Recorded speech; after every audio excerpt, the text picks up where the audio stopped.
Umat beriman yang terkasih, para orang tua, rekan-rekan muda, dan anak-anak sekalian yang terkasih. Halo, hai, jumpa lagi dengan saya dalam percikan kebijaksanaan SMS spesial malam Sabtu. Saya tidak henti-hentinya mengingatkan untuk tetap menaati protokol kesehatan.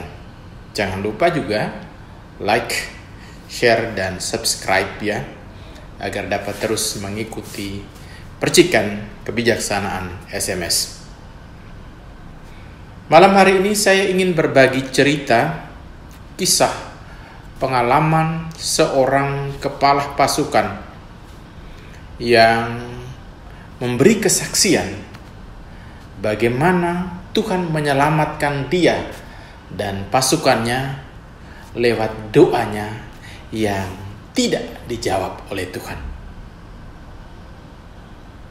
Ada seorang kepala pasukan menceritakan pengalamannya bertugas di Timur Tengah. Pada waktu itu dia bersama pasukannya hendak menyeberangi sebuah sungai untuk menyerang daerah musuh. Maka dia memohon agar seluruh anggota keluarganya dan kawan-kawannya berdoa untuknya, agar Tuhan berkenan menghentikan hujan lebat dan badai pasir yang sedang berlangsung, agar mereka dapat segera menyeberangi sungai itu. Begitu pula dia dan seluruh pasukannya berdoa dengan wujud yang sama supaya hujan lebat itu segera berhenti dan badai pasir itu segera berlalu. Karena pasukannya itu tidak dapat menyeberangi sungai itu. Namun yang terjadi, sepertinya doanya itu tidak didengarkan oleh Tuhan. Sebagai jawaban atas doanya, justru Tuhan tidak menghentikan hujan dan badai itu. Bahkan badai dan hujan lebih lebat dan hebat lagi. Selama seminggu.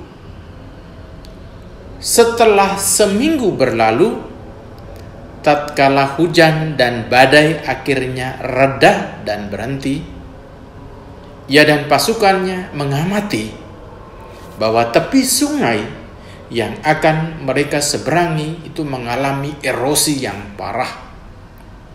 Pada saat itulah ia menyaksikan sesuatu yang mengejutkan. Di mana-mana ia melihat ratusan lempengan metal bulat yang muncul dari pasir, serta berkelip-kelip memantulkan sinar matahari ketika terkena matahari.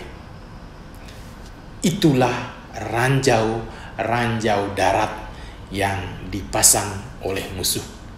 Ranjau darat yang mematikan itu terlihat di mana-mana, yang dapat membunuh kapanpun dan mencederai anggota pasukannya pada waktu mereka menyeberang. Dia menjadi sadar, kini berkat badai dan hujan lebat, ranjau-ranjau itu akhirnya dapat terlihat, sehingga dengan mudah mereka dapat menyeberang, menghindari dan menyingkirkan ranjau-ranjau itu. Dia sadar bahwa Tuhan menyelamatkannya melalui doanya yang sepertinya tidak dikabulkan.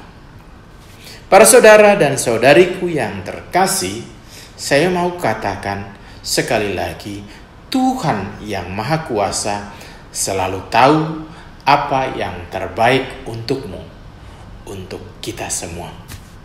Karena itulah, bersyukurlah selalu. Bila kadangkala kita merasa Tuhan seakan-akan tidak menjawab doa-doa kita, sekali lagi karena Tuhan tahu yang terbaik untuk kita. Teruslah berdoa dengan tidak jemu-jemunya, dengan tidak henti-hentinya. Saya ingatkan, mulai besok kita memasuki bulan Maria, bulan yang dikhususkan bagi kita orang Katolik untuk berdoa bersama Bunda Maria. Kita bersyukur kita mempunyai seorang ibu yang begitu peduli dan dekat dengan kita. Dari kitab suci kita tahu bahwa mujizat pertama yang dibuat oleh Tuhan Yesus pada perkawinan di Kana, mengubah air menjadi anggur, juga karena peran serta dan permintaan Bunda Maria. Mari kita meluangkan waktu secara khusus selama bulan ini, bulan Maria, dan hari-hari hidup kita selanjutnya untuk terus berdoa bersama Bunda Maria. Santa Maria Bunda Allah, doakanlah kami yang berdosa ini, sekarang dan waktu kami mati. Amin. Ingat, per Mariam ad Jesum. Melalui dan bersama Bunda Maria, kita sampai kepada Tuhan Yesus. Tetaplah semangat, salam sehat, dan jangan lupa bahagia. Tuhan Yesus memberkati kita semua. Amin.